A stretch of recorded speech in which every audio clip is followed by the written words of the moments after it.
Chapter 2. Thrust into a world of fantasy. The villain of destiny.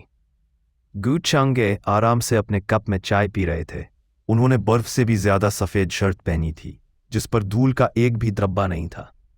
उनके आकर्षक चेहरे पर एक धुंध की परत छाई हुई थी, जो पूरी तरह शांत था।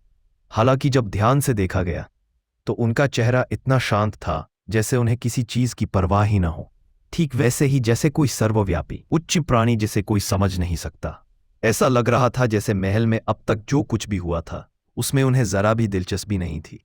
उन्होंने खुद को इसमें शामिल नहीं किया। कम से कम भीड़ ने तो यही सोचा था। हर कोई, चाहे उनकी पोजीशन कुछ भी हो, आसानी से समझ सकता था कि सफेद कपड़ों वाला आदमी बिल्कुल भी आम नहीं था। चाहे उनका ऑरा हो या हाव भाव, उनके बारे में सब कुछ अद्भुत था। वह सच में इस दुनिया के नहीं थे, लेकिन जाहिर है किसी को भी अंदाजा नहीं था कि गू चांगे की बेपरवाह आंखें असल में उनकी हैरानी का प्रतिबिंब थीं।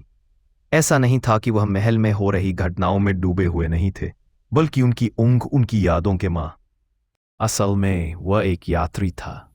बस एक सेकंड पहले वह सो रहा था, लेकिन जब उसने बाद में अपनी आंखें खोली, तो उसने खुद को इस खतरनाक काल्पनिक दुनिया में जागते हुए पाया, जहां ताकतवर लोग चांद के टुकड़े से अपनी नाक खुजाते थे और सिर्फ एक आह से तूफान ला देते थे, जबकि कमजोर लोगों को खेत में खरपतवार की तरह बेइज्जती से कुचला जाता था। और दूसरी तरफ गू चांगे अमरता के पंथ का एक सीधा शिष्य था, जिसे अपनी ट्रेनिंग के लिए भेजा गया था। इसमें कोई शक नहीं कि उसकी प्रतिभाएं असीमित थीं और उसका बैकग्राउंड और भी ज्यादा डरावना था। हालांकि वेब पर ई-नॉवेल पढ़ने के अपने अनुभव के कारण वह पहचान गया कि वह कहानी का विलेन है, या यूं कहें कि एक ऐसा किरदार जो पहले कुछ चैप्टर से आगे नहीं बचेगा। कहने की जरूरत नहीं है, यह जानकर उसे बहुत बुरा लगा। उसने अपने आसपास अच्छी तरह देखा तो पता चला कि वह ठीक उसी पल में पहुंच गया था जहां भाग्यशाली व्यक्ति उसे पेट में मुक्का मारने वाला था। ये चेन जैसा नाम निस्संदेह एक मुख्य किरदार का था, जबकि गू चांगे जैसा बेजान नाम, जो साफ तौर पर ऐसा लगता था जैसे कोई लेखक कहानी में पंचिंग बैग। बोलने वाला कोई और नहीं बल्कि सुप्रीम स्टिजियन पवित्र भूमि का नया संत चूजुआन था। बर्फ जैसी ठंडी शक्ल के साथ वह खुद चलकर आया। उसकी हथेलियों के बीच मंत्र तेजी से चमक रहे थे, और वह ये चैन को एक भयानक सबक सिखाना चाहता था। अब उसका चमकने का समय था। अगर गू चांगे की तारीफें न होती तो वह अपने साथी शिष्यों के बीच अलग नहीं दिखता और सुप्रीम स्टिजियन पवित्र भूमि का संत नहीं बनता। इसलिए वह गू चांगे का बहुत एहसानमंद था। आखिरकार वह सू किंगे जैसा नहीं था, जिसके पिता आर्क बिशप थे और इसलिए जन्म लेते ही उसे संत नहीं बना दिया गया था। ये चैन, तुमने बहुत हिम्मत दिखाई है। हमारे मेहमानों के सामने लगातार संप्रदाय को चुनौती दे रहे हो, और यह सच में माफ करने लायक नहीं है। आदमियों, इसे जेल में डाल दो ताकि फैसले का इंतजार करे।